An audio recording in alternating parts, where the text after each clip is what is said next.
Hey everybody, Sean here from HZad Education. Today in this video, we will discuss CELPIP reading and listening scoring criteria so you understand exactly how many questions you need to get right in order to score in these two modules and to score 9 or 10. We'll discuss the unscored item, what that is. It's an additional task you have to do. And we'll talk about some strategies and resources that can benefit you highly. It's a whole lot of compilation of great resources that you can use to improve your mark in reading and listening. And let's dissect exactly what the CELPIP reading and listening tests look like. So we have headed over to CELPIP.ca. This is where you can book your exam as well. You can find out if the dates are available in your region, your location. All of that is done at CELPIP.ca. Now from here, you can see the official scoring criteria, listening, and then we'll look at reading as well. So here is what most of you require. Most of you need a 9+ or a 10+. Now remember, the listening test has a total of 38 questions usually. To score 10 to 12, that's the top range, you would need to score 35 to 38 correct answers. We'll discuss these question types, multiple choice, and all those things later on in this video. But remember, 35 out of 38 minimum should be correct for you to score a CLB 10. And this is the requirement for most immigration streams, especially for express entry. If you're slightly lucky, you will just need more than 9 or 9. And that means 33 minimum correct answers. But in some cases, you would need 34 to 35 correct answers as well. And when that happens, and you can see this happening in different parts, for 8, you need 30 to 33, 27 to 31. There's this range. So the question arises, if you do score 33, are you going to get an 8 or a 9? I'll answer that in a second. But here's the scoring chart. If you want to take a screenshot, you can. And let me get back to that answer now, because if you see the reading criteria, it's similar. You need 33 to 38 correct answers to get a CLB 10, and then you need 31 to 33 for a 9, and so on. You can read it right on the screen. But again, that question, if I get 33, am I getting a 9 or a 10? So this depends. You never know. CELPIP knows when they're giving you marks. They give you more points, more scores for the difficult questions, which means if we look at listening, listening has a total of 6 parts. So if you have more correct answers in parts 4, 5, and 6, which are the hardest parts, then you will score your 35 correct answers would most likely give you a CLB 10. But if most of your correct answers are in parts 1, 2, and 3, which are the easier answers, that 35 is worth lesser now, and you will score CLB 9. The same thing happens with reading. So the fact is, when you are faced with difficult questions and you answer those questions correctly, you get more points. And that's exactly what this breakdown shows in the CLB charts. Now, some of you need a CLB 7, much easier, 27, guys. You can do this, all right? 27 to 31 out of 38 points. And for reading, again, this is on CELPIP.ca, scoring criteria. 7 in reading means only 24 to 28 correct answers out of 38. Very doable. Okay, now let's look at some other important elements and surprises from these two modules. Let's talk about CELPIP reading. This module is considered by many people as the hardest module among all 4. You have reading, listening, writing, speaking. So this is the one you got to be careful with. There are 4 parts in reading, and all of them are passages. So you have passages and questions. But the second one is a picture. Okay, so it's not really a picture like a movie or a scene or a dramatic scene. It is usually something with a picture and a bunch of text. So imagine a brochure with a bunch of information, or a table drawn with comparison of different items or different offerings.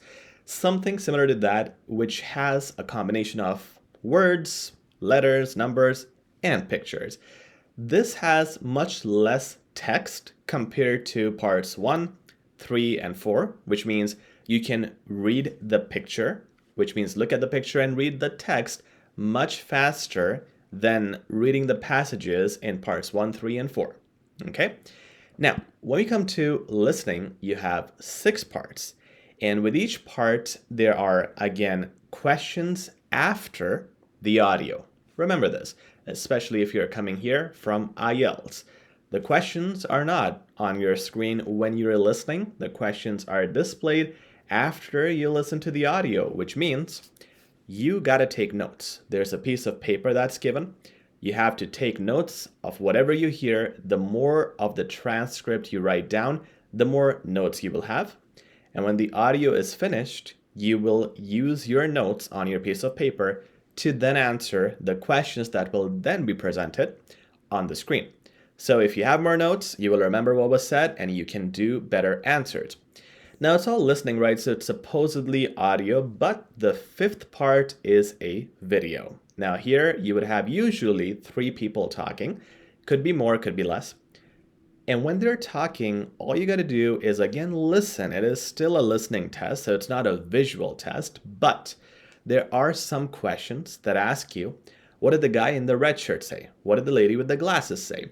So as long as you know who said what, you'll be okay. A good strategy here is to make 3 columns for 3 people if there are 3 people talking. And under each column, write down what each person has said when you're taking notes.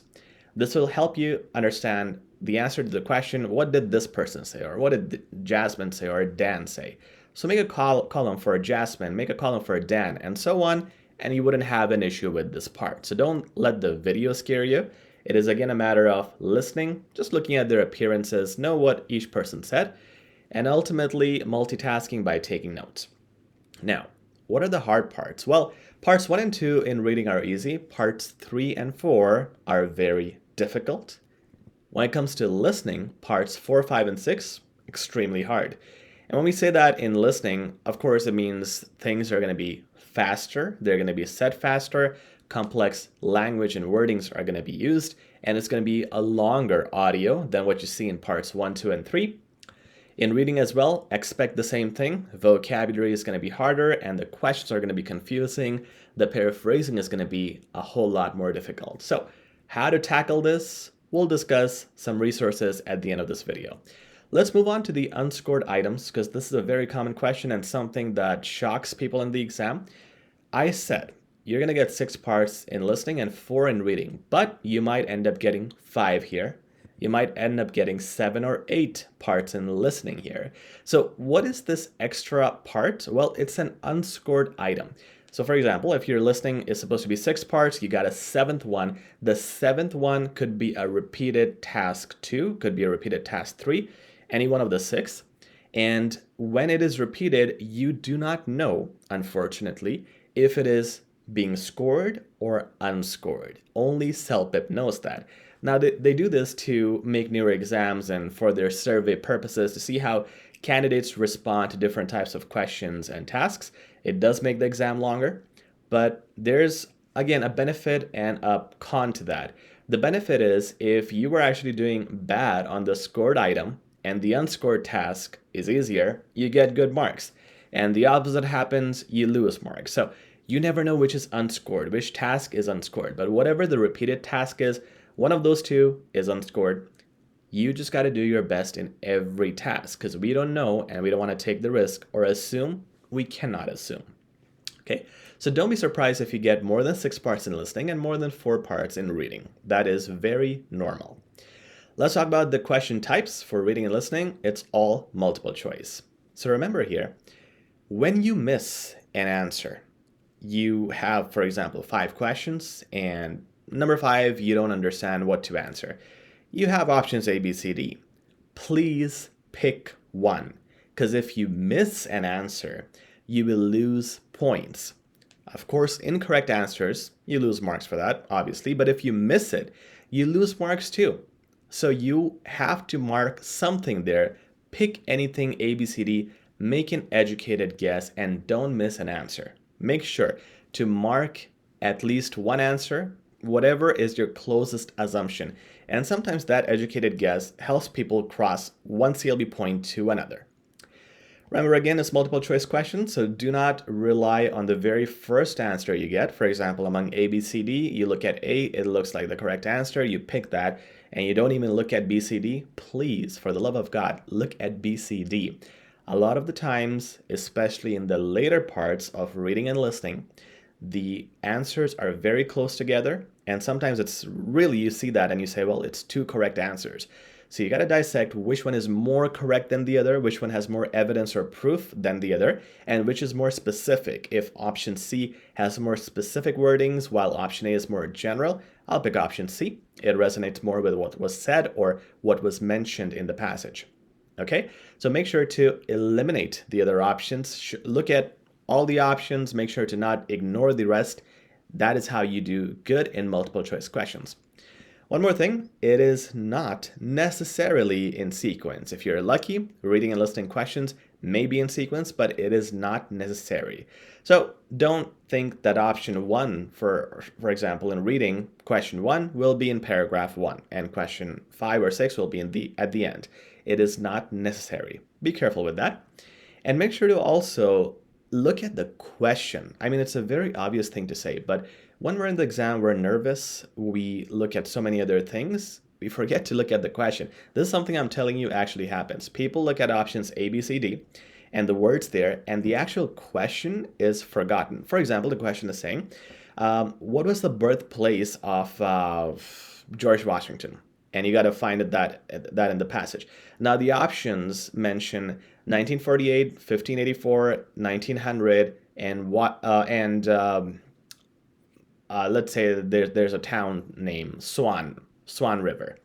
The correct answer is Swan River, for example, because the question was asking you the birthplace, but people would look at the options and 1900 might be mentioned in the passage and they'll put the answer as 1900. Don't forget what is actually being asked, not a date, but a place. Okay, so make sure to read the question and not ignore that under all that pressure. And don't miss an answer. Finally, there are a lot of strategies for CELPIP reading and listening that you need to understand. I wanted to include that in this video, but it would be a long video. So this video is mainly about marking. Check out our reading and listening playlists. They'll come at the end of this video and also in the description that include so much more detail, so much content on all modules and how to, for example, in reading and listening, how to specifically target the right answer, make sure it's correct and you're not being tricked, how to avoid paraphrasing, how to listen, multitask, and take notes. All those great things are in these playlists. Check them out. They're also in the description. Please like, share, subscribe too. Wish you all the best.